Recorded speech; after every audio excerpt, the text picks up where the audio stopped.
If you want to save money on your trading card purchases, we have a promo link over at 50cards.shop. Enter the promo code ATNIGHT to get 5% off your order.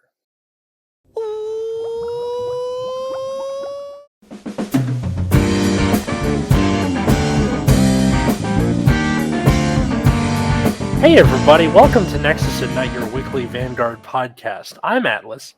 I'm Matt. I'm Root Beer. And I'm eating cinnamon pita. Dang. I was going to guess garlic bread off camera. No? I thought it was a taquito. Like, we're all just guessing. Whoever's listening to this, you can't see what he's eating, so... Yeah, like, you pulled that out. I thought it was a calzone. The first piece they had was incredibly unclear. Yeah. So I was like, I couldn't be anything. It could be anything. Yeah. That one looked like a breadstick. Yeah. Well, that's silver. And so you are a guest on our show, A, because you're a good friend of ours, and B, because you, with your team, got top 8 at Springfest 2023 in San Gabriel. Damn. Hi. Hello. Thank you. And you're not Nexus Core, who have their own YouTube channel. Who also got top True. 4. Which we will let you, we'll link it off whenever they post whatever it is they're going to post.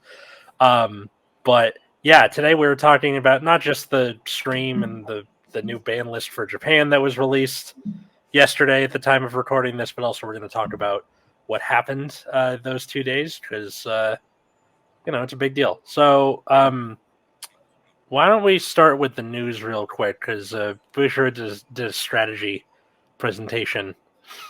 And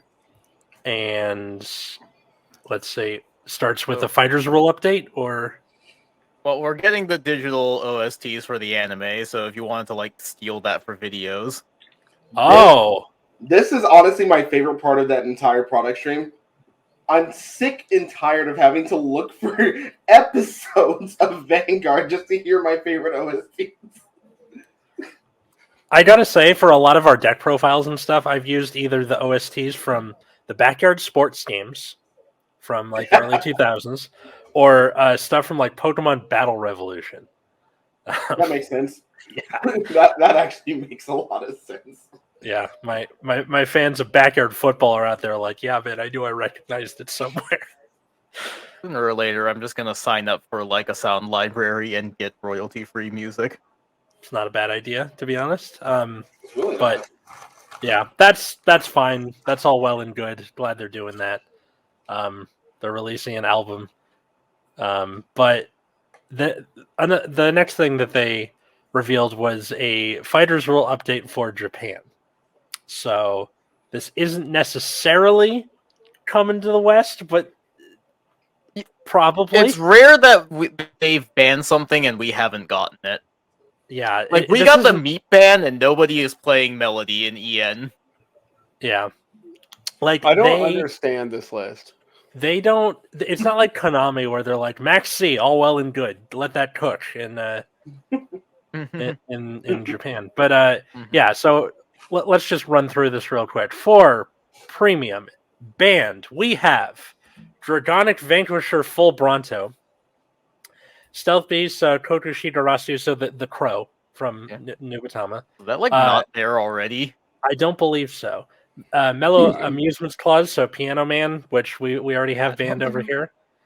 Steam Maiden and Gilsta for Gear Chronicle that allows them to ride down.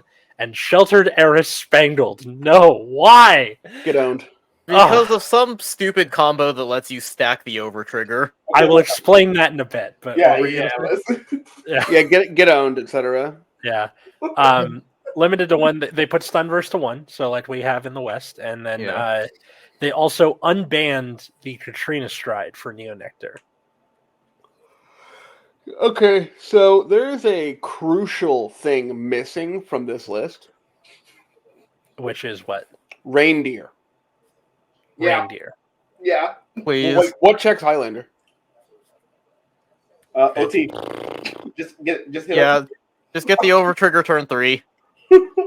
Just Dark State's overtrigger turn 1, pass. What do you do? Dark State's overtrigger turn 1, Matt. Clearly. I mean, in fairness, we usually get different ban lists that are slightly better. God, I hope so. Yeah, If we get this list, that's going to be upsetting. Yeah, one of the most frustrating things I saw on Vanguard Twitter and all the other places that I see Vanguard being discussed is that people are going, wait, wasn't the piano guy already banned? I'm like, this is for Japan. And then a second later, they would go, oh my God, Katrina, it's back. I'm like, it's not back yet. Take a deep breath. That It's doesn't already stop it. $40. Yeah, it's already bought out in $40. Yeah. So. Yep. People are remembering the chaos Katrina caused in the meta. Yeah, so for those who weren't there back in the day, what was the full name? It was Untainted Holy Damsel Green Katrina, which was the stride for Neonectar in Premium 2019. Premium Collection 2019. Yep. And it was so broken at the time because it was when you play it, flip something face up, call the same number of plant tokens as you have on G-Zone, and then all those plant tokens get plus 10k for the turn. And then when she attacks, for every plant token you have, you can just search your deck for something and call it. So this led to incredibly insane multi-attack combos, which was nuts for 2019. It got banned pretty quick. I'm sure we talked about it on this show. And, Yeah, this deck is like I think Katrina on ban at this point is probably okay. Like the deck's Yeah. probably like what? Like I don't think it can compete with. I'm not sure if it can compete with Highlander.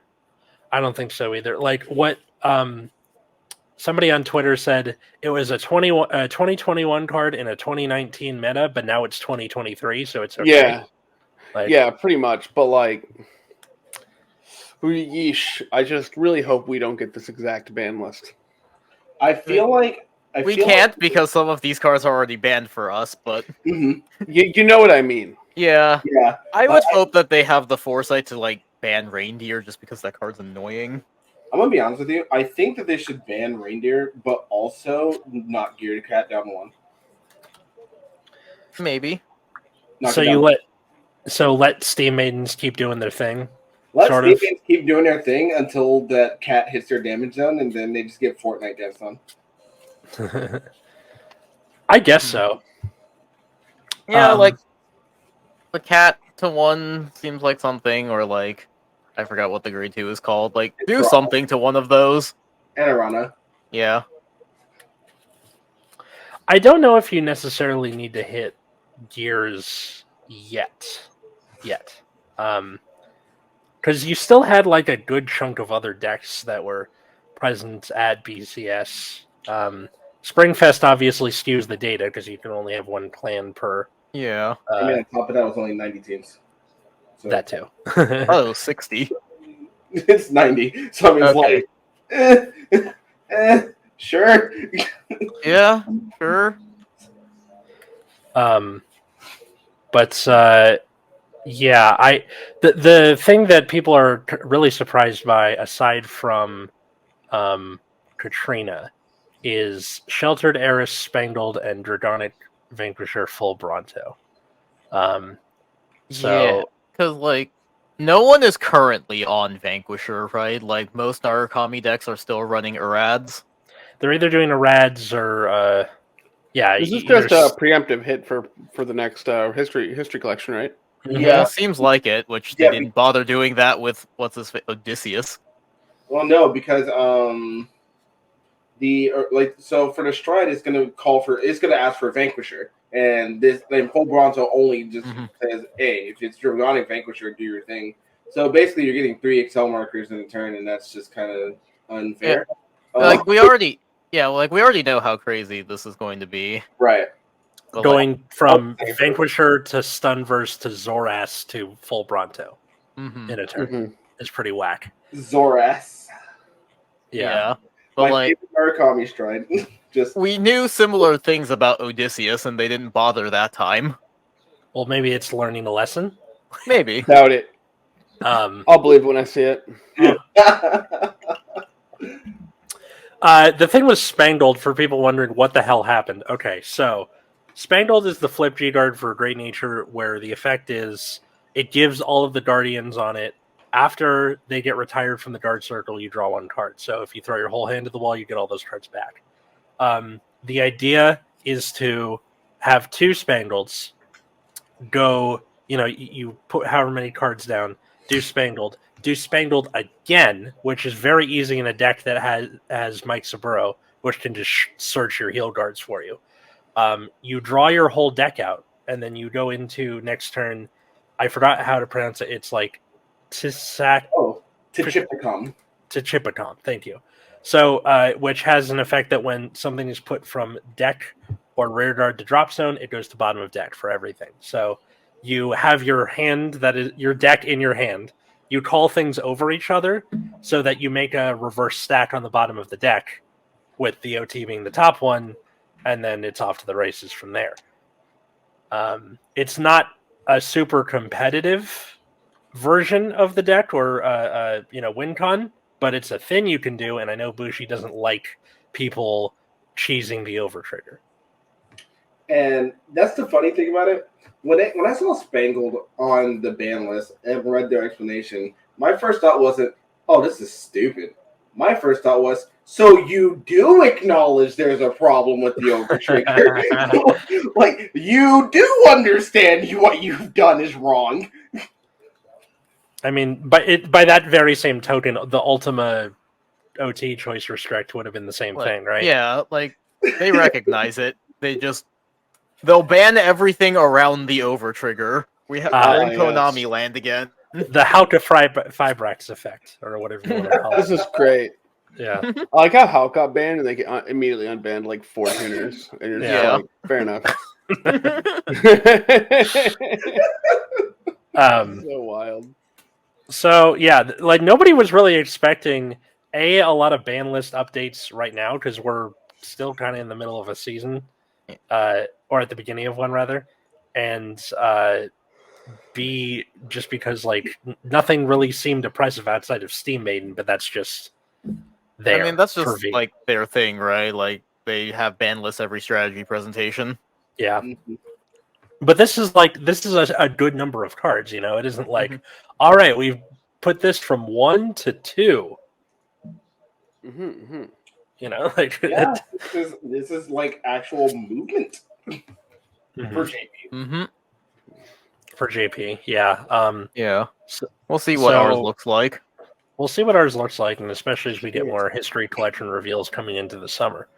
It will look like shit. Well, history collection comes out in May for JP. For JP, so get ready. For V, they limited Oath Liberator Aglavale because they wanted to make Richard cry. That's funny. Yeah, it's so fucking Piano weird. Man. And then I honestly did not realize this was even a new ban list for a second. Like I thought they had just put a picture of the existing ban list on. Oh, yeah. But no, they restricted the other one now. They looked at Richard and said, I think the Gold Paladin hit is pretty funny. Yeah, because Percival is still banned. Yes, it is. Yeah, there's like no reason to do this. I don't think it has good. any significant impact on the meta. We already know banning Colossus doesn't do anything to Steam Maidens. I guess Meep is back. Yeah, Meep went. Prudent Blue Meep went from 1 to unbanned. Yeah, great list. No notes. V is so dead in Japan. Like, if this is all they could think to do. V's dead here. What are you That's on? true. What, you had 10 whole teams? Yeah. That's like 30 people. Oh my god, that was hilarious. And only 10 of them could play Steam Maidens. Yeah. So there's that Bang Dream card. Okay, whatever. Drajuled is getting a mask. So We knew that. Yep. Drajuled, and then now Greedon was revealed this morning. Yeah, for set 11. That's all the mask cards are looking pretty insane now. Yeah, like Leonore seemed kind of whatever when we looked at it. What the Leonore mask can make like 2 extra attacks. What are you talking about? Oh, Bro, okay. it's the one Stoikea deck besides what's his fucking face? Zorga. I'm sorry, no. Roroa? No, the one that stands itself, the Maelstrom clone. Oh, Flygberg? Flygberg. Yeah, it's like one of the only decks now that can actually like make good use of inlet pulse. Oh, Just like questionable. That's good. That thing is good. Like, AR mask is pretty stupid. Yeah, but like you can't cycle Inlet Pulse the same way that like Magnolia or Maelstrom can. Doesn't Inlet Pulse only require that you ride a Vanguard? what? No, Inlet- 4 more attacks. Yeah, it's four more attacks. You put it into Soul Draw a card. Oh no! I mean like to call it back out. No, you call it back out with other effects. Yeah. Oh, it doesn't call itself back out? No. Like you have to ride the Magnolia grade 4, which calls something from Soul, which and is like usually Inlet Pulse. Maelstrom cycles it out with his own effect. Oh, that's how Atlas kept doing it. Honestly, I didn't read that card. Yeah, no, like Inlet Pulse doesn't do anything in this deck. I feel like people they saw Inlet Pulse as good in like Magnolia, and they were just like, "Oh yeah, Inlet Pulse," without really thinking about why it was good in that deck. Yeah. Fuck yeah, Inlet Pulse. I mean, I did it with Rorora, and then I realized, like, oh, this doesn't matter if I have to call something to replace the Inlet Pulse, huh? Right. That's correct. Yeah, but the cycling. Or whatever. Yeah. Okay. Cycle card. I guess if you really need the soul, enjoy. Yeah. It's not even like the Ogre and Murakumo where like putting it in soul gives you a grade 3 in soul, what you cared about for Hyuga. Yeah. So it's just like, yeah, here's a grade 3 in soul, I guess. Mm-hmm. Great, thanks, buddy. So Festival Booster 2023, which was also like we didn't have a lot of info. A lot of the promos that we need, like It's specifically monthly Bushi Road promos, is what this says. Which is like some of them are significant, like the Overlord one. The Blaster one is kind of crazy for blasters. Mm-hmm. The Blue Shelling Dragon for anyone still playing Flagberg. Sure. Yeah. All three of you. Yeah, and then just like the promo grade 3s that are just like joke cards basically, but are we getting the snake yet? Nope. Okay, never mind. Yeah, the snake is like it was the January monthly Bushi Road for 2023, so like my apologies. For Murakumo D? No. The snake? Well, it's I guess it's technically that, but yeah. The B anyway, Murakumo snack. Yeah, we're never getting the snack. Damn. It's okay. That will never be good. I mean, it's not great to begin with, but whatever. Damn. We'll get it when it's way too late. It'll be fine. Yeah. We'll have like Ava masks or something. It'll be like the best deck, and then we just don't need to think about it anymore. They've been releasing them as sneak peek so far, so if the pattern holds, it'll probably be the sneak peek for set 11. All right. Maybe. What else we got here? You now have trial decks for Graham Grace Favernil, which you complained about earlier this week on Twitter. Rubir, good job predicting the future, and Orphist. We found him. He's safe. Sure. Maybe these trial decks won't be weird. I believe I saw somewhere that they're going to be like using these as reprint vehicles the same way that Yu-Gi-Oh structures do. That is completely fine with me. That's fine. That's better than what they did with the last TDs. Yes, it is. But also, I think the price points for these are around $50, same as like the Chrono Jet ones and stuff like that. No shot. Yeah, $42.80 in JP. So it's gonna be it's gonna be a $50. Jesus, why? And the worst part is it's $50 for Graham Grace. Whoa. Screaming. This better be all foil, but screaming internally. It better have a Grail. It better have a whatchamacallit, the Sanctitude. Elvitaria Sanctitude. Yeah. It better have Keter Sanctuary OT. Yeah, it better have the PGs that are good. Yeah, the effect triggers. I would assume that if they're going this route, that this would be like Yu-Gi-Oh structure decks where they're actually like playable out of the box, not like God, I hope so. starter decks. I really hope it is. Otherwise, this podcast is going to turn into all right. And now it's time for Atlas, Matt, and Root Beer's shoplifting corner. And all right, standard. So there is a choice restriction of Brainwash Swirler, the ultimate money card, and Steam Stellar GG from Gear Chronicle. Sure, it's fine. Sure. Fine hit. And then also a between Ava and Combined Rusher, which I don't really know what the deal is. Ava in Japan's already cutting a lot of Combined Rusher and Bubble Mine. Well, that's the thing. Like, out of set 8, you were only on 1 or 2 anyways, but, like, the thing Combined Rusher is doing for the deck is, 1, it's something you can discard early, and, because you sometimes do have to just intercept with your Obscue die, it's a body that just gets itself on the board. Yeah, recursion fields are actually pretty good in D. Mm-hmm. Like, that's why Maple's hella expensive. Yeah. Like, stupid. This is one of those body condensation is still playable somehow. Yeah. I think the Ava hit doesn't make a ton of sense, but it does something. It's kind of like an old Ava hit, if that makes sense. It's like an Ava hit from like a couple sets ago. Yeah, like that would have mattered in like a couple sets ago, but not here. Yeah, I mean, like, as of right now, you're still playing like a couple copies, so like it does something. Yeah, it technically does something, but they're already down to they already cut Bubble Mine, so that one doesn't matter, and they're already down to like really low number of copies of Rusher, so it's whatever. It forces you to like maybe deck build a little differently, but I don't think it kills the deck. No, much in the way like the Spangled hit. Like, most that likely hurts, you but just it's not going to kill me. Most likely you just swap to a Bend Robust, or if we ever get that other Brantgate promo. The Dark Stakes hit is really relevant, though. Yeah. Yeah. I mean, from what I've heard, some people were already considering cutting Brainwash Swirlers. So there's no shot that's what I've heard. Don't take it for gospel. It's just what I've heard. Have they read that card? Yeah, that card's stupid. That's why it's $40. But I think that is the reason they want to cut that card. Yeah.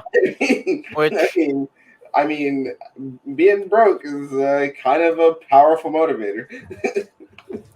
Yeah, but don't make it sound like, it's like a choice that you have. You're just like, I don't want to buy this. I'm just not going to play it. No, be like, you know what? That's fair.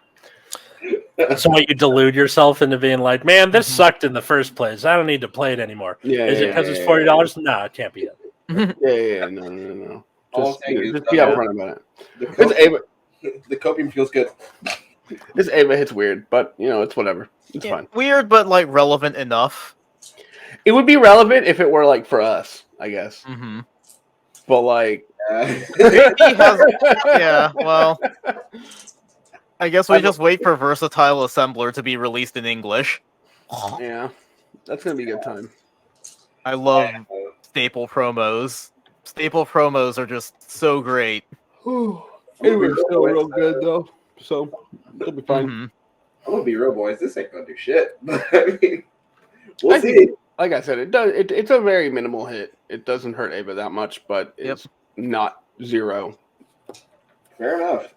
I'm less optimistic, but I don't think Ava was really a problem though. Gears is the problem. No, Ava's still a top deck. Ava's still really, really good. Even being good doesn't make it a problem. No, like is tier 1 post Gears. Yeah, like hangs with Chrono Jet very easily. Like has consistently been played alongside it like every time. Yep. Yeah, a lot of our advantage, strong thinning. You want from it? A lot of our matchups actually were against Eva. All right. Well, yeah. We got greed on masks. Damn. Yeah. Interesting that they put this in set 11, which is all the like Prey Cross man cards. Is rizzed out. He looks really good like that. Look at that suit. Yeah. He's just ballin'. He looks cool. That's all I got to say about it. Yep. I hope he does something sweet that I can copy of the Rising Nova. Double restand into give Greed on Mask the double restand and then get that Juggernaut maximum. That'd be so funny. Stuff about artists. Yeah, so like manga artists are going to be featured in set 11, and they're also using this as a vehicle for reprinting.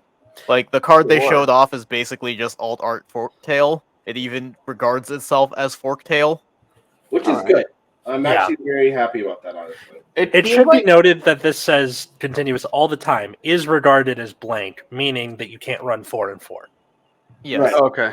But like they do the same thing, so it's like whatever. I know, but I'm just saying, like, for people going, I could run a 4 tail and 4 this. No, the only way that would be possible is if it said like on rear and van or like guard circle, something like that, where it's or not the dress up the mechanic time. That they came up with for Lyrical, because Lyrical always gets the nice things. I forgot about that. That was probably a better explanation. Thank you.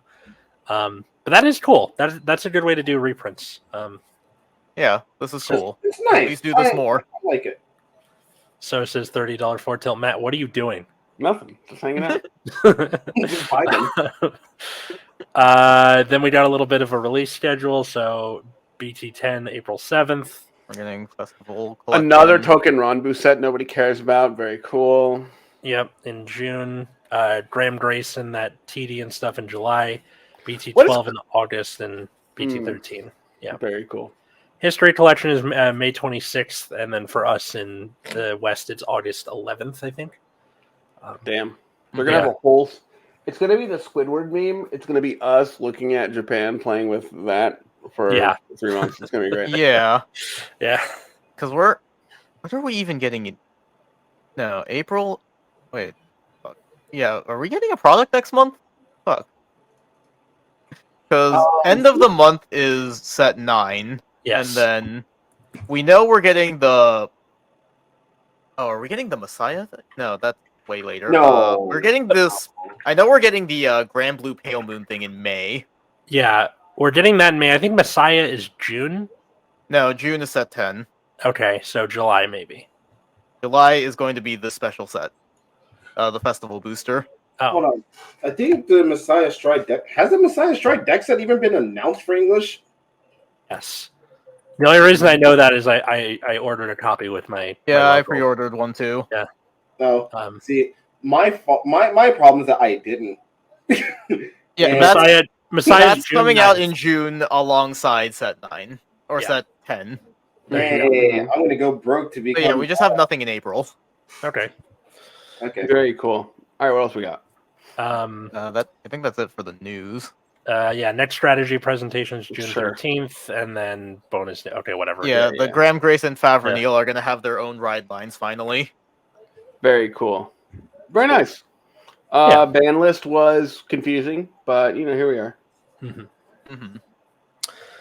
So, Springfest, yeah. We did a pack opening of us, of Rippier and I opening DBT08, where we complained about day one. You can watch that on our channel. Yeah, but for a quick recap, I played Maelstrom, you played Luke here, and Bryce played B Heroes. Mm-hmm. We didn't do so hot. It went terribly. We went completely defeated. Our one win was a bye. So I personally went 3-2, including the bye. I forgot B Heroes was an archetype you could play. Every time. I would imagine so did his opponents, but it did not matter. He played all the Chrono Jets for us because Atlas kindly put him in the C spot. It wasn't on purpose. It just kind of I just kind of threw the names there. There was zero strategy to it. I did no. I think that's correct. Sorry, Rice. Hey, yo, that's kind of messed up. Not gonna lie. Like, he tried everything. He tried grade 2 gaming them. He tried grade stalling. Nothing worked. No, there's too much advantage. Yeah, he tried going all in and being super aggressive. Just he lost at he lost at deck select. It happens. Yeah. Yeah. So I personally played Youthberg, Minerva, Eva, Minerva. So I also got a bunch of strong decks. What did you play against Atlas? I forgot. I'd have to go back and look because my brain hates me and decides if I don't get enough sleep, it vibrates wildly. And I know you played at least one Maelstrom because you were sitting next to me and I got OT'd out of that game. Do you have to put batteries in it or? Yeah, they're called Kepra. No, let's see. God Okay, damn so it. let's see. You played against Shoujo Doji and lost. Okay, let's see. Yeah, I beat Youthbert. Wait, hang on. Let's see. I lost to Shoujo Doji. Lost to Ava beat Youthbert, and lost to Maelstrom. Wait, so what happened with Shoujo Doji? So he got a crit early, and he had me at like 4 by turn 2. So you had to guard everything for the rest of the game, basically. Yep, pretty much. That's unfortunate. Yeah. And then it was just one of those things where like I didn't get the order either until like it was way too late. So I was having 3 attack turns without any Against Eva, I did not draw a single trigger, and I did not damage them. They were all still in deck by the end of the game. That's incredible. Yeah. That's lucky. Or unlucky. 2 of them, 2 perfect guards also went to damage too, but that's neither here nor there. Youthberg, I have a weirdly good matchup against Youthberg just in general. I didn't really like it. It just kind of went like both of our game plans went like normal, and then I won. And then against Maelstrom, I had the opposite problem that I had against Eva, which is all 4 of my PGs in hand. Against a deck that makes a bunch of tiny attacks. That's unfortunate. Yeah, so he just shredded my hand in one turn. Yeah. And then poor Rice got to play against Prison round 1, which is not great for like his deck. And then Chronojet. Yeah. Pretty good. Hey, fuck. I just forgot B Heroes existed. I keep getting reminded of them, and I'm just like, I don't remember these cards ever existing. Yep. I think he just really likes what's his name, Welstra. Yeah, he really wanted to play Welstra, but Welstra is not legal yet. That's right. Okay. The good Welstra is not legal yet. Yeah. Yeah. You don't have the grade 2 either, right? No, you don't have any of like the good cards for Welstra yet. That's at 9 at the end of this month. So maybe next time. I'll be honest. I think Root Beer, you were the only one who was really like super into. I guess Rice was too in terms of the format, but the deck he was playing. He was into the format. He wasn't really in. He was just playing a deck that was like, yeah, sure, whatever. Yeah. See, the deck, that's unfortunate. The deck is like whatever, right? Like it can randomly pop off turn like 3 or 4 and then kind of like do its thing, but a lot of decks just kind of kill you before you get to that point, so it's just like I mean, even in like an even game state where you both run your plans, like you're just going to be way behind on resources than like say Ava or Chronojet. Yep. They're just bigger and faster and better and see more cards. Yeah, that's the Henshin life. Yep. And then so we went totally defeated in terms of games we actually played for a standard. I see. Did you play standard Silver? I did. How'd that go? I played Minerva, right? Mm-hmm. Round 1, I played Youthberg. I won. That was great. Good. Great. Round 2, I see the starter flip over. It was Chrono Drain. Oh, no. That's unfortunate. Mind you, I'm seat B. And I see this happen, and I'm just like... I chose seat B for a reason. Why did you follow me here? How you get to play against a deck that's basically you, but better. Pretty much. I sat there looking, and I was just like, why is this happening? Well, why are you here? Why are you here? Did you also lose the die roll? Nice. So here's how it happened. I went first.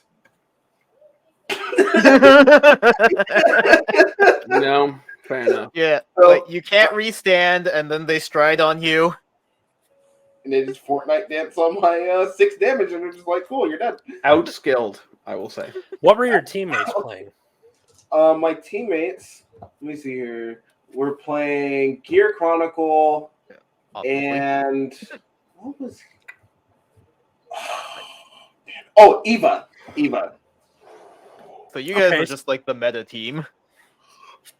But you got outmeted. We got outmeted. X3. That's unfortunate. You know, it happens. And wait, so how many Chrono Jets did you play? Wait, even though you beat, you played 5 Chrono Jets? That's incredible. Okay, wait, hold on. Oh, sorry, no, it wasn't 5. It was 4. 1 Youthberg, 4 Chrono Jets, 1 Eva. Okay, wait. If Rice was getting all the Chrono Jets in seat C and he was getting all the Chrono Jets in seat B, like it's a crapshoot. That's actually okay. Yeah, nobody thinks about it. You know how you didn't think about it? You just put the names there. That's literally everybody else. I thought about it for day 2, but like it was rough. Yeah, I beat 1 Chrono Jet by the power of triggers. Well, that's pretty good. Yep. Well, that's all I could do. It'd be like that. I distinctly remember watching your round 7 and your teammate on Chrono Jet's like, all right, call a trigger. It just has like plus 60k. Yeah, this is the kind of bullshit I was going up against. But in all of my games, Chrono Jet was on their last 1 to 3 cards. So you know what? I'm proud of myself anyway. I even guarded one of their 108k attacks entirely from hand without a PG. Wow. Good job. For standard especially. Very impressive. Yep. In premium, that could be 1 card if you play Bermuda. Yeah. It's true. Or you can like cheat it. Getting your Zoe unit guarded by Ellie is so funny. Yeah, this is why I don't run Zoa anymore. It's probably the funniest interaction. What, just by doing Sanctitude? Or like no, like they have like a billion aquas and drop and they're just like Ellie guard and you're like, fair enough. You will win 1 instant lost dragon or 1 mermaidy girl. Yeah. Yep. For real. It's pretty good. So the top for that, as you probably saw in Fuzzy Paradox's pie chart, was pretty straightforward, right? You get like a good number of Chrono Jet, Youthberg, Eva. Jet, Youthberg, Eva, Overlord, Jet, Eva. Yeah, like Eva, Jet, Lutetia, Jet, Youthberg, Overlord. Okay, props to the Lutetia person. That's a wild card at least. That's still just a restanding Vanguard. It's like Chrono Jet, Eva, restanding Vanguard. Mm-hmm. Yep. Chrono Jet Eva something. Chrono Jet Eva. Yeah, that was the team comp. It was actually no. Now that he pointed it out, it's like nope, that's entirely correct. Yeah, I kind of forgot about that. Mm-hmm. Actually, no, correction. Restanding Vanguard, Eva. Oh wait, no, I lied. It was only 3 Chrono Jets. One of them was agreed on that I got double crit sacked by, and he restood. Get owned. Again, I remember this now. He deserves the mask for a reason. Outskilled. Simply outskilled. Yep. I got outplayed. Skill issue. Mm-hmm. All right. So day 2. I'll speed through ours real quick. So I was playing DIs. So you want to bring up your deck lists? All right. So here, let's just start with Scott's because he's not here. So 100% Bermuda win rate. Not even true. Yeah. So while I have this up on the page here, his games were he lost to Overlord, beat Blaster, lost to Grand Blue, beat Steam Maiden, beat Silverthorn, and then double loss in time to Bermuda. Yeah. So this deck name is objectively false. Yes. So none of this seems completely out of the ordinary, except for what I'm seeing here is 3 Impede, which he managed to do one game, like 3 Impedes in one turn. Which was against the Grand Blue. They went into the ship afterwards. And then they were on the ship. They were on the boat, and then he just did 3 Impedes on one attack to just clear the guy's field. And then the field came back. Yeah. I'm going to be honest with you. I still remember Chad. Shout out to Chad if you're listening. Playing Impede Dragon while I was playing decks that did not have any out against it. Every time I hear MP Dragon, my eye twitches just a little bit. Yeah, I'm like, it's I can funny. never get away from this fucking card. Well, it makes sense because like most of his G zone is G guards. Yeah. Mhm. He's got his 1 Stunverse that he's allowed, the 3 copies of the Exterminate, a GB8 that he's probably never getting to, his Gilgal to hit everything, V-Buster, and then that's it. Like, Yep. no VMAX, no what's his name? The one that gets Cards don't 3K matter. for every bound card. Voltage. Voltage. Thank you. You know, if he had Voltage, that Bermuda game might have gone a bit differently. Probably yes. We'll get to that in a bit, but yeah, like none of this really seems super different. Like 3 Rollick makes sense. The 2 Virina is interesting. He said it was that is something that is very common in Narukami lists. You just call it. It's a restander. Yeah, any Dragon Empire clan can just do that. Yeah, 2 more copies of that thing. You know. So yeah, that's pretty straightforward. I guess I'll put them in the description if you want to go look at these, because this technically counts. But here, welcome to Miss Katie's class's Halloween party, which is my fiance's name is Katie. I name all of my deck lists that I do for tournaments after her and her class because she's a kindergarten teacher. So here's to you, Katie. So this deck list isn't. Again, this is pretty straightforward for an NLK barrel list. 4 NLK, 3 Barrow, 2 Hope on Damp. Awesome. 4 Covetous Succubus, which really ties the whole deck together. I hate that this doesn't use the art that they use for the promo. This is the old art. This is incredibly annoying. Yeah. Well, because people would look at it from a distance and be like, he runs that? And then they look closer and they're like, oh, yeah. Fuck. Yeah, the new one. Yeah, the new one. So the effect is when it attacks, if you have 6 or more cards in your soul, put a rear guard into soul, countercharge, and then if you have 10 or more in soul, draw 2, choose a card from your hand to put into soul. So DIs have a really small amount of cards going in the early stages of the game and can soul charge a lot, so this helps stabilize you. Yeah. It can also let you put your Enigmatic Assassin back in soul after using it, so that it's not vulnerable the next turn. There were a lot of games where I would randomly pull it out twice just to use it for draws, and less for the actual boosting. I also ran 4 copies of Emblem Master because I couldn't afford Poisonic Abductor, and this ended up coming in handy a bunch, so I'm not even blaming myself for it. How much is Poisonic? It's like $18. Why? I don't know. What? Yeah. So Emblem Master on play on Vanna Rear, search your deck or drop for 3 cards with the same thing as one of your units. So you can pick himself. Mostly it involves during your turn 1 putting something on board that you know you want to clone, and then writing this turn 2 and doing its thing or calling it. And then after that, it's a 14k beater with a 10k shield. So it's good pretty much any time of the game. I'm a big fan of this. I think there's a promo that we get in like 6 months that eschews this, but this is what we got in the meantime. 4 copies of Fu Ginlin, which is so frickin' broken. My favorite card. Yeah. So on Vanna Rear, you can put a card from your hand into soul, draw your card, and draw a card, and the opponent does the same thing. It's really fun early because it allows you to put extra 3s, like, oh, I got this Hope on Damp I don't want in hand. Put it into soul, draw again, and then it also like messes up the opponent's hand early game. It's very nice. And then at the beginning of your battle phase, if your opponent has 6 or more cards in soul charge, he gets 5k. That doesn't come up very often, but it's nice to try and get you to that magic 20 for Hope on Damp. 4 copies of Variance Killer Tail. This saved my butt against the Angel Gize player. I will get to that in a bit. Where I just got, because like he gave me 1 damage and I used that damage 6 times. Thanks to this. That's what DI does. Yeah. So you rest it, put something from drop or damage into your soul, and then if it was from your damage zone, and you have 3 of her in soul, you stand her and countercharge.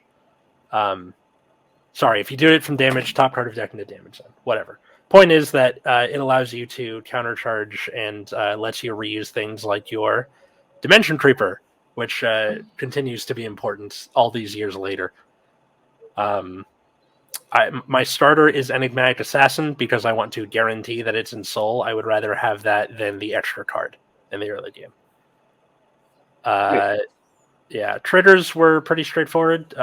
So Heal Guardians, I had Stride crits just because they were crits. Three Sentinel crit, and then the Sanctitude because you just kind of don't really have a lot of cards in hand most games, and I would rather just have the 30k Sentinel crit than an actual PG. Because like when you're being this aggressive, and again, this is a deck that I'm not used to playing. I'm not used to being this aggressive. When you're being this aggressive, letting your opponent put you to 5 while you're at 2 is okay, because then you're just going to kill them turn 3 anyway. Mm-hmm. So, yeah, Sentinel crit is good. Forest Air Shirley for that soul charge. The Dark States one, and then the G Zone. I did not go into this aside from Forfax and G Guards once, except for Balam, which I went into against the Angel Gize player. You used Forfax a few times? Wouldn't I, you're asking? Or no, didn't you use Forfax like at least a couple games? Yeah, in a couple games. I'm saying that was the only one I did, except for G Guards and against the Angel Gize player. Yeah, this fucker. Yeah. This somehow became relevant. Never dusting, understandable. Yeah, never had to dust. I went into Formy though because Vanquisher player I was against. It was my only loss of the day. He had a full board. I didn't know what to do. This was my panic button. I blew up his board. I was just like, I hope I live. I didn't live. I died the next turn. I feel like if were you in a position where you could just go for broke with NLK into Forfax? No. Okay. I didn't have enough cards in Soul at the time. Mm-hmm. He was so far ahead of me just from the get-go. I didn't win the die roll once, by the way. Also, went second every game of the day. Yeah. Neither did I. Either day. So, yeah, that's pretty much the deck profile. What's it called? Blader Mouse is there to refill your deck, and the rest of the deck makes sense, but it's just like, it's a very simple strategy. You ride up to turn 3 into No Life King, who then goes into either Barrow Magnus, or if you have the setup for it, No Life King, into Barrow Magnus, into Forfax, they're dead. That's it. And that worked for 5 games out of 6. Yep. And I'm very proud of Miss Katie's class because they will take no prisoners. So, Root Beer, is your turn, buddy. So yes, I was on Nova Grappler. Extreme. So I'm playing Victor. We have 4 copies of the V Victor on play. You look at your top 7, grab a grade 2 or less Extreme Battler, call it, shuffle. And on attack, you can Counterblast, Soul Blast, choose up to one of your rear guards, stand it, and then if that stood 2 or more times by a card's ability, including this one, then you can get Drive +1. And then we have 2 copies of Zubat on Stride. You can draw a card, call a card from hand, and then get one of your units Vanguard or Rear Guard once per turn on attack, stand something, and then at the end of your turn, if you have 1 or less cards face up in damage, counter charge, and if you have 1 or less in soul, soul charge. I never once rode into Zubat Battler. I'm pretty sure it was always Stride fodder. I realize that that's the case most of the time. Like, when are you ever going to go, all right, now it's time? Go into Zubat.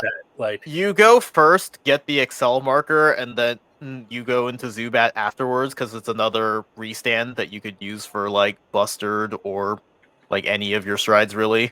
Okay. But yeah, like Zubat has value. Also, it's just another Victor name, but like right, okay, it has its values if you can already set up an Excel circle, but that kind of requires you finding everything in the right order. Mm-hmm. This was a last-minute call. 1 copy of Kick Typhoon. I don't think this really came up, but when plays on Van or on an additional rearguard circle, you give something 5k. And then on attack, if all of the rearguard circles in your front row have rear guards, you can counterblast 1, stand something. So this was just like an executive decision. Most decks play Ninja'd because it's an extreme battler, but I'm just like, that card sucks and is GB locked. So I made the executive decision to play 1 copy of Kick Typhoon instead. Mando said, no. Yeah. 1 cool Hank, so on hit, on Vanguard Circle, you can Soul Blast 1, draw a card, and then on attack, discard a card from your hand, stand something. Pretty cool. This card didn't come up very much, and the one time it did, it kind of screwed me. Oof. Why? Because you lose the card for it, or Because of the discard, yeah, I may have forgotten that favorite champ Victor needs to discard 4 cards for its full effect. that's the Ooh. kicker. Yeah, so I have 2 different versions of the card, but 4 copies of Golsachi. So, on attack, if you have, or continuous, if you have a Victor Vanguard, it gets resist and an auto effect that counterblast 1. On attack, you can stand something, and then once per turn, GB2, when it stands due to the effect of your card, you get plus 7k. And then we have Dose Ledge, which I don't think I drew for most games. This is becoming a pattern. When it stands by a card's ability, perform all of the effects according to how many times it stands. So, first time it gets 10k, second time you soul charge, third time it gets another 10k, and the Sentinel restrict. I didn't draw this card very much. I really wish I had. I had a lot. There was one game where I saw it in your hand as the battle phase started. I was like, "What are you doing?" And then couldn't say anything. If I had it in my hand, I either drew it off of something, or it was a drive check, or my board was just already full. It was probably that. Yeah. But 4 copies of Sazanda, so when you ride it, you can look at your top 5, call it grade 2 or less extreme battler. I rode this surprisingly often. And then when your other unit stands by a card ability, if it's on an additional rearguard circle, that stood unit gets 5k, and this unit gets 5k. So this card is very good for getting you just a whole bunch of power.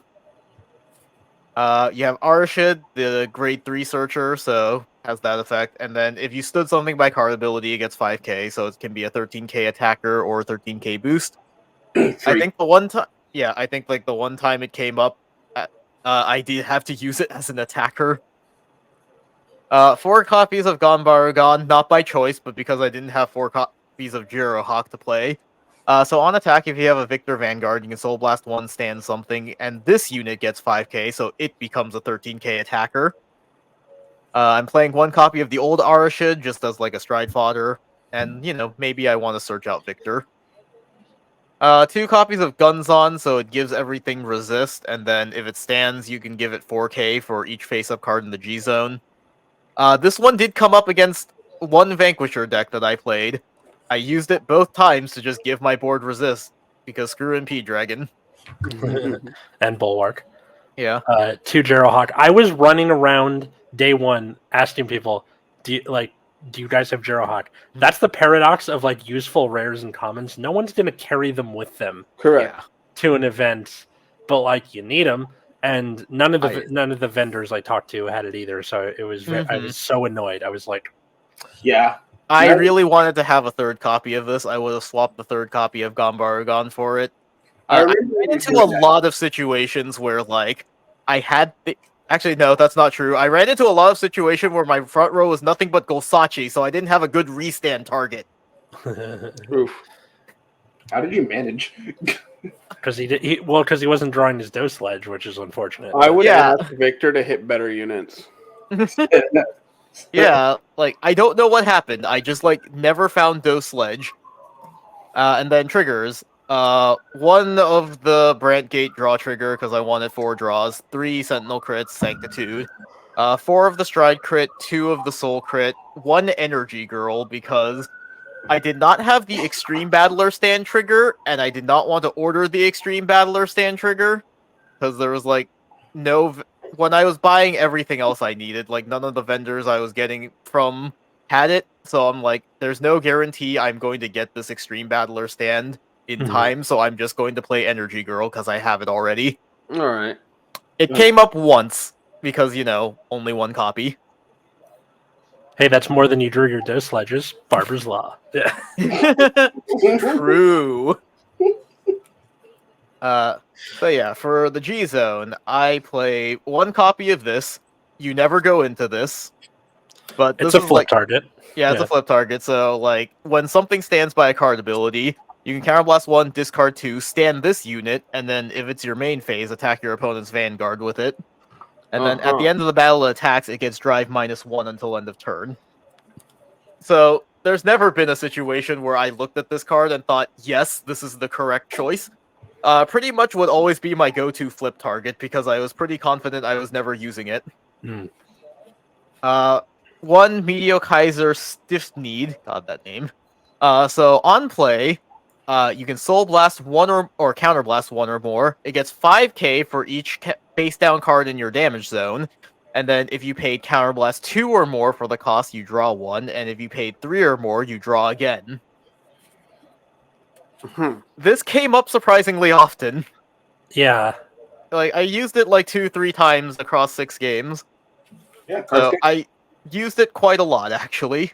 I remember, like, because I borrowed your deck a couple times just to futz around with, and, like, I kind of wish there was a second copy in here. Yeah, honestly. Yeah, like, card's good.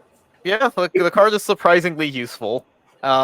2 favorite Champ Victor. One of them is Flip Fodder, but there are occasionally situations where it comes up.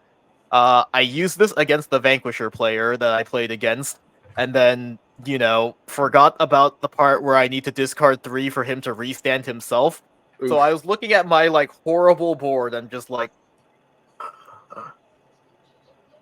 So, you know, that was fun. Simply hit the draw trigger. Yeah, just hit the draw trigger, you know, skill. 3 Dogon Titan, so...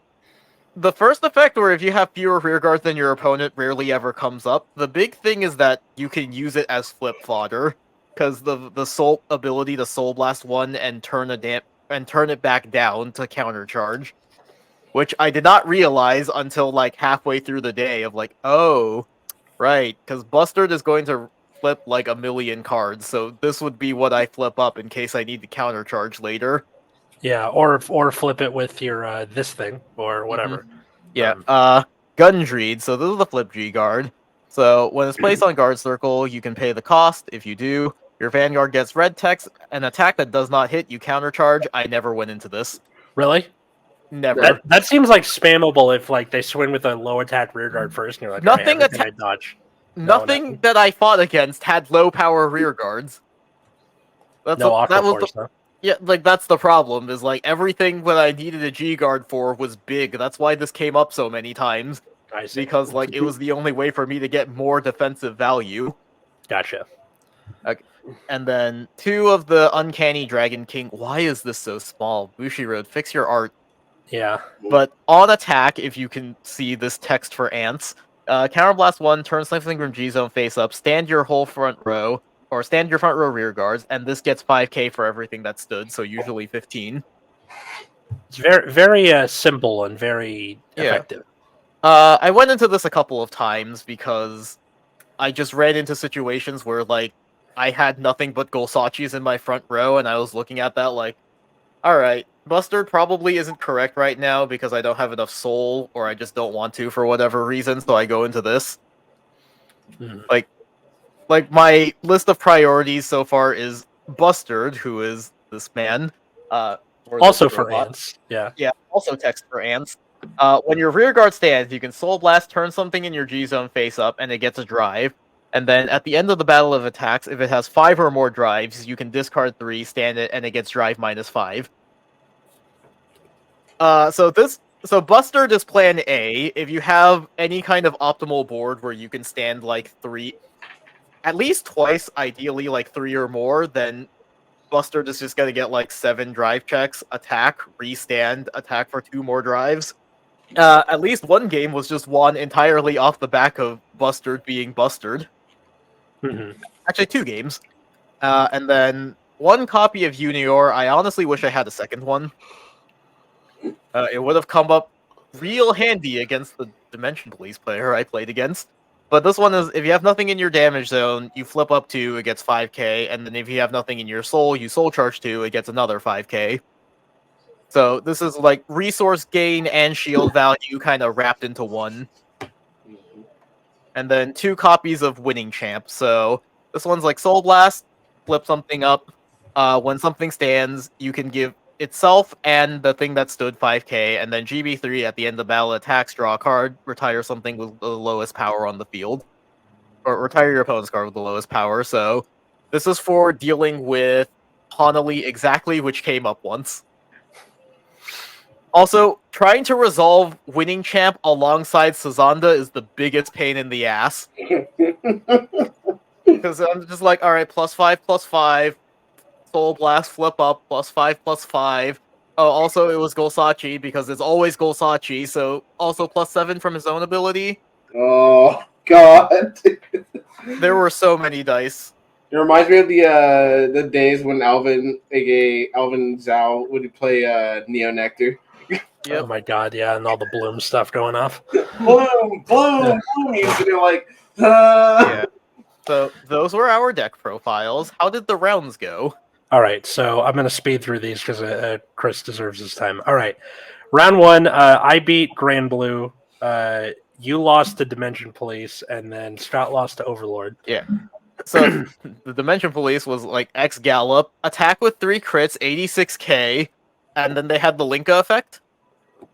Oh my god, no. Okay. Yeah. oh. How does that make you feel?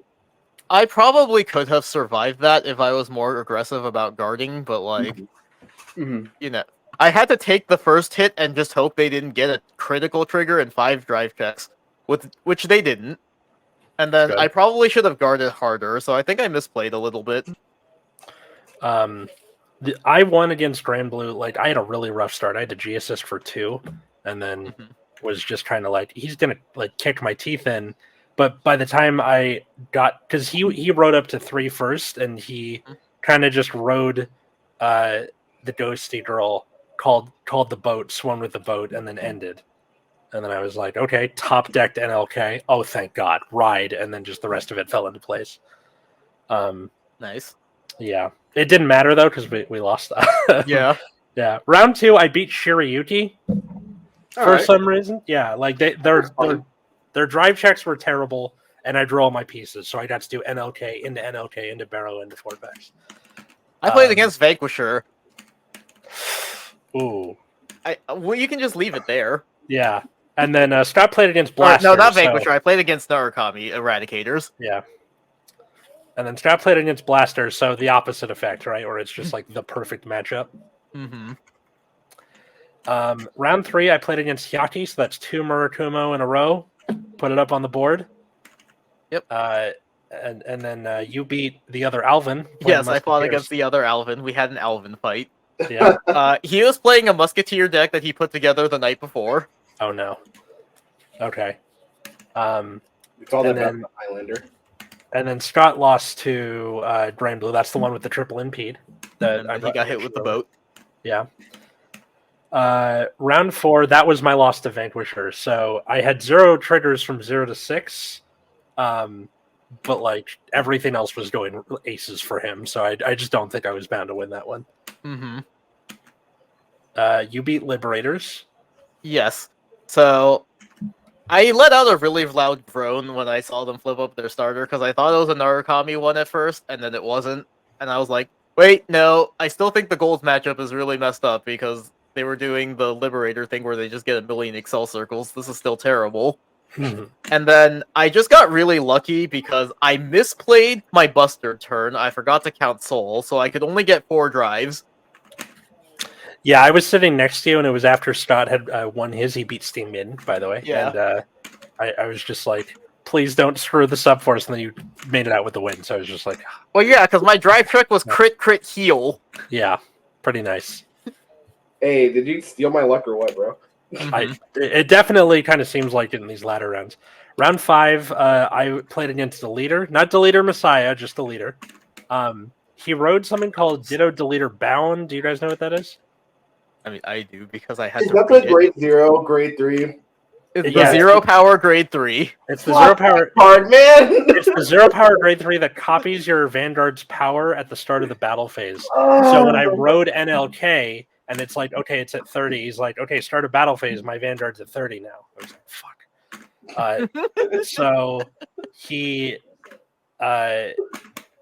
it just like didn't even get close. He strides. I lived through the whole like delete the Vanguard restand thing. My Vanguard's deleted. I have a stride fodder. I have no rear guards. I have a bunch of soul. I go into Balam because off of his stride where he looked at top 7, one of the things he called was Volko, the 30k guy. So I went into Balam, retired the Balam, and gave plus Volko, you mean? Volko, sorry. Gave plus 30k to Balam. And then now he's got quad drive and stuff. So he doesn't have a PG, he throws a bunch of stuff down, and then I got the OT through it. Kills him. You beat Anger Blader? Or something? Yes. Yeah. Yeah, he was playing Anger Blader with Spino. We both just rushed our asses off. Okay. And he came out on top? Yeah, so he did his turn where he gauged a bunch of things and made 4 or 5 or 6 attacks. I don't remember exactly how many, but he made a lot. And then he was rushing starting grade 2, and then I strode into Bustard. My front row was once again nothing but Golsachis and the Sazanda. This happens every time. Maybe cut that down to 3 on future lists or something. No, because you need enough restanders to I know, make Bustard worthwhile. But yeah, I went into Bustard, got 6 drive checks, and then just killed him. And then Scott beat Silverthorn, because I think Silverthorn is pretty good, but I think it leaves some things to be desired. That choice restrict hurts them. Yeah. Leaves things on the board to get bound. Mm-hmm. Big deal. Yeah, so that was the one round where we just all won. Yeah, that was our clean sweep. And then round 6 was just a mind fuck. So I went against Angel Gize, and like I said during my deck profile, they made the mistake of attacking me turn 1, because I rode Dimension Creeper, and they rode their 7k with 15k shield, where they're like, haha, I can attack under. Oh, you're 7k too? Well, I guess it's okay, swing. And then I know what to do against Gize, rush them, because their triggers don't give them anything defensive power. So by the end of the game, he had 2 face-up Zeroth Tridents, and it was just a rout. Yeah. You lost to Steam Maiden? Yeah, so I played against Steam Maiden. They went first, and I did not have a grade 3 in hand. Well, that's not true. I drew into the heal guard multiple times. I damaged 1 copy of Victor, and so they just did the ride down while I had nothing in my hand. And then next turn they just strode, because, And then Scott went against Highlander, and not only did they go to time, not only did they run out of time with identical damage, it meant that's a double game loss for them, which means that because the other 2 people on the teams had 1 win, 1 loss, it was just a loss for both teams. Yep. So 17th place for us. Yeah, I mean, that game was weird, because what I saw, they did the ride down. I think Scott opted not to ride up because he only had sweep command in his hand, so it was not accomplishing anything on an empty board. And then he misplayed his Stunverse a bit, because he could have gotten it to because he could have played his hand in a way that he could have activated Stunverse. But, yeah. That was, but either way, time in OT, so we just got the double loss. I think it wouldn't have mattered if he had Stunversed at that point. But 17th place, we got bubbled out, and Chris, your team got top 8. Yeah, we actually tell us about that. 6th place. We actually want to finish 6th place, 2nd in Swiss. So nice. I guess I guess I'll start off by talking about my deck. Do you want one of us to just pull up your deck list? I actually have it right here. Okay. Oh. What's the code? K17P. K17P? Yes. Okay. Gifted kids? Gifted kids. All right. So Regalia is what we're looking at for people listening. I was playing Regalia. Mind you, my teammate had to fight me to play this deck because I really wanted to play Fenrir Disruption and make everybody sad. But he was like, the Narukami matchup. And I'm like, you know what? That's fair. Cue the day of the event. I don't see a single Narukami player. Not a one. Zero. Zilch.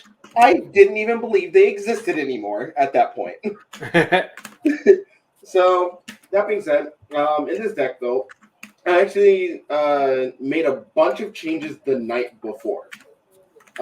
There's always that story, right? During Yeah. I made a change on the plane on the way to the thing, and then I got first place somehow. Like, there's always one of those. Exactly. So, in my case, what happened was I was playing kind of like the usual cookie cutter, like, Regalia deck, where you run your 4 frags, your Yggdrasils, your Norns, your Throods, all of which, give gauge, and then Norn restands whatever boosted that has Regalia in its name. All that shit. And then I thought to myself, why am I not using Angelica D? And what she does, if you would go ahead and click on her, is at the end of the battle that she attacked on rearguard circle, if you have a Vanguard with Minerva in its card name, which my Stride does, I cost Soul Blast 1, choose one of my Vanguards, and it gets power plus 5,000 until end of turn. Then, put this unit into Soul and countercharge 1. This card was instrumental in making sure that I had 6 Regalia in Soul to do restands. Oh. Because it substituted anything that did not have Regalia in its name in order to put itself into Soul and be a Regalia. That's true. Yeah, because the Minerva Stride, you need to Soul Blast specifically Regalia cards. Yeah, so like Minerva has two skills, 1 Soul Blast 3 Regalia. She gets plus 10k and Drive plus 1, and then a GB3 skill where you have to Soul Blast 6 Regalia, and you stand all of your units with Regalia in their name, and they all get Drive -3 until end of turn. So is that why you did the vanilla OT and not the cater one in case of? Yep. And that thing actually came up twice, and they were both against Steam Mains. Okay. Well, we'll talk about that in a bit. By the way, sorry, Miles. Yeah, like some of these, like a lot of these make sense, right? You got your Norns, you got your things that like move gauges places. I see you and Richard both have joined the Church of Knight of Excision Diring. Yep. So his entire purpose is to collect my heal guardians, and that is it. I think if you run any United Sanctuary or Cater Sanctuary clan in premium, this should be in consideration. Staple. Yeah. So when placed on rear, if you Soul Blast discard and then pick something from drop with the same clan as your Vanguard, which will always be the case, and put it in your hand. Yep. It's just good. Yeah, and just good. And then the 1 copy of Mitsuki, what's the deal? So Mitsuki, she actually came up a couple times. When placed, counter +1, Soul Blast 1, draw a card, get an imaginary gift force, and put that marker on your Vanguard circle. Force 2. Oh, early pressure? Turn 2, Force 2. Got it. Right Vanguard, I have a second Force 2 marker. My opponent has to guard 4 out of my 6 attacks for the turn, if they do not want to die. Dang. Ordain Owl, as you just clicked on, basically is there to call itself out from Soul after I ride on top of it, and then put itself back into Soul and draw a card. I always call them bonus cards, the Owl. Yeah, like Owl and Estrella are both good turn 1 rides. Yeah, so Estrella basically says, when placed, draw a card and put a card from your hand on the bottom of your deck. If this unit is on Vanguard Circle, Soul Charge 2. And then on Rearguard, at the end of the battle that I boosted, Soul Blast 2 and return this unit to your hand. I didn't really return it to my hand that much. I just used it as a way to find cards that I was kind of aching for. So if I needed to find Frag, I went ahead and got Frag.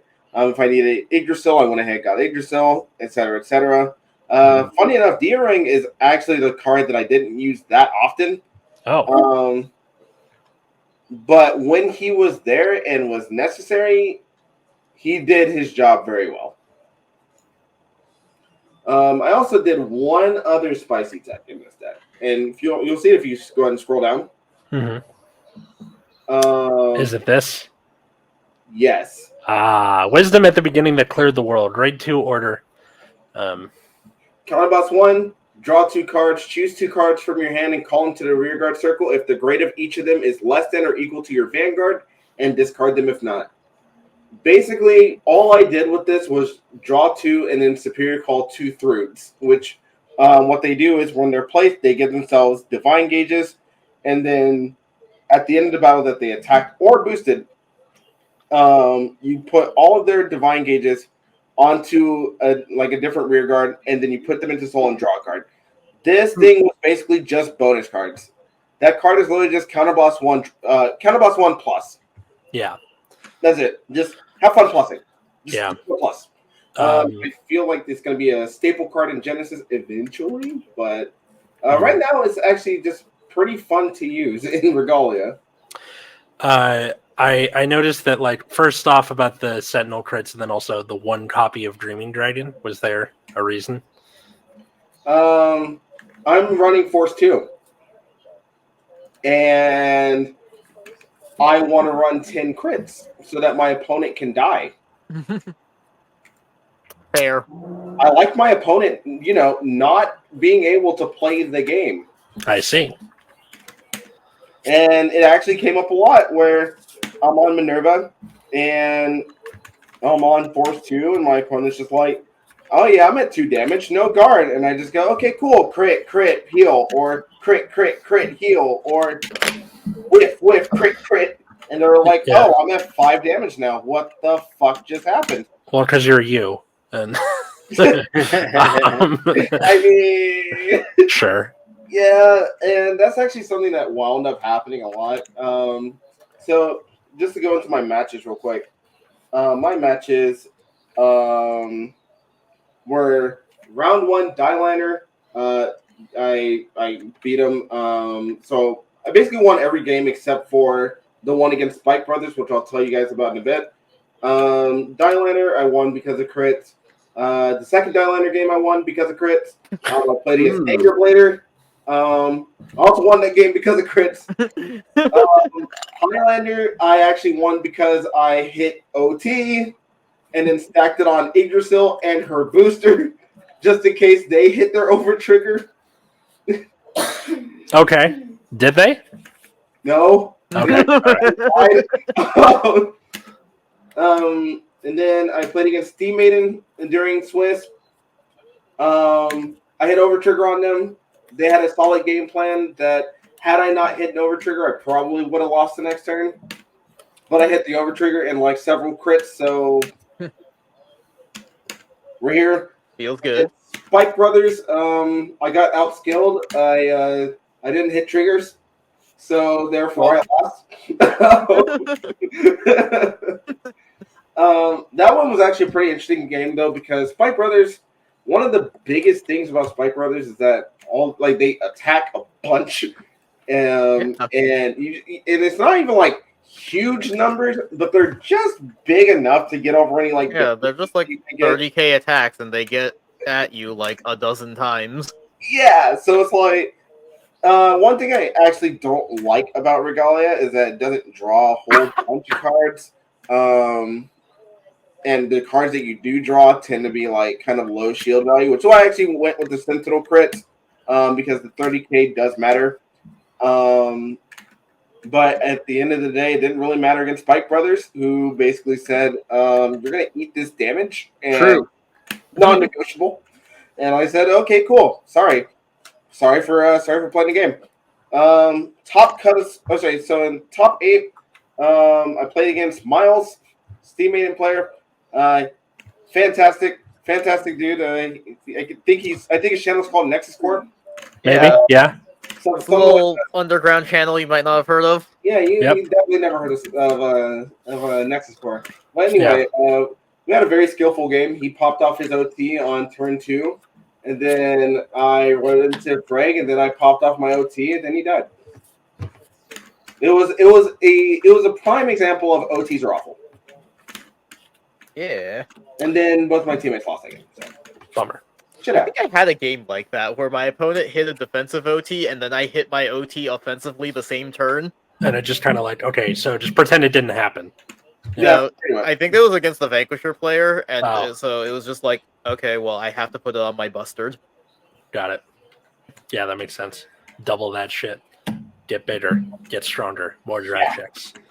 So and it was actually a case where I put it on the Vanguard. I think I put on the Vanguard and Yggdrasil. So he had almost no choice but to take it. But, he had a pretty solid game plan moving forward. So had I not actually hit OT, I almost certainly would have lost that game. In fact, I'm very certain I would have lost that game. So props to Miles. Very fun to play against you in top 8, and I hope to play against you at locals hopefully tomorrow.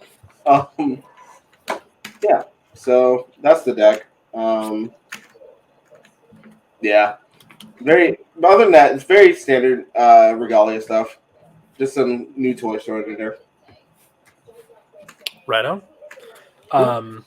So, yeah, I think it should be said that like the California regional, no matter what it is almost always the hardest one because you have people from pretty much the whole West Coast and the Southwest coming in, and you usually have like a lot of very talented players, and the fact that you guys and the Wholesome Nexus boys, their actual team name, managed to get top 8 is nothing short of impressive.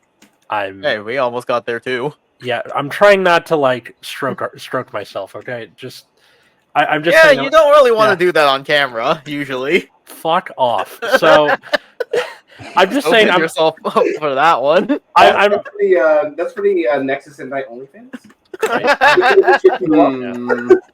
Yeah, that's the patreon.com/Nexus at Night. That's what really goes on over there.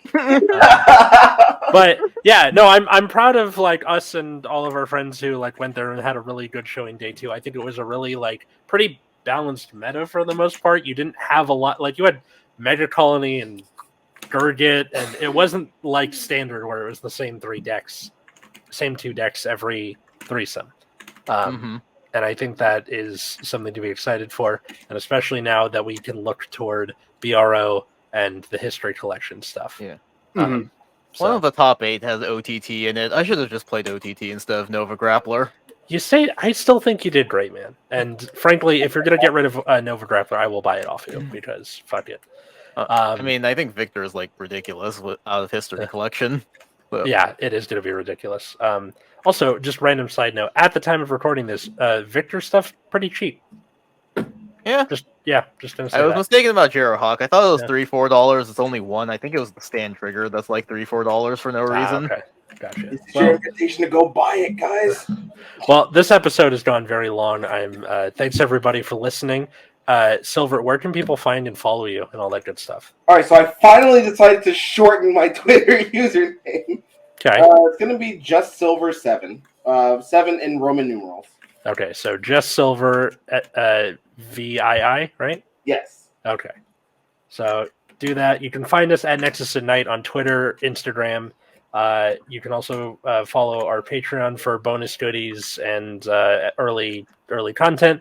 Patreon.com/Nexus at Night. Thanks to our $10 patrons, Darren, Cole, Josh, Jeremy, GR, and Ali. Where can they find the rest of us? Find me on Twitter at Wiggums, 2Gs2Zs. You can find me at Plasma Eclipse. I was also wrong about the stand trigger. That's also only $2. It was Guns On. That's $5 for no reason. Yeah, there you go. All right. You can find me at Atlas Novak, Twitter, Instagram, or TikTok. You can also find my other podcast at Generation Dan on Twitter, Generation_Dan on TikTok, or wherever you get your podcasts. So thanks, everybody, for listening. I have to pee. And until next time, I was Atlas. I'm still Matt. I'm Root Beer. I'm no longer eating pita bread. And have a good night, everybody. All right.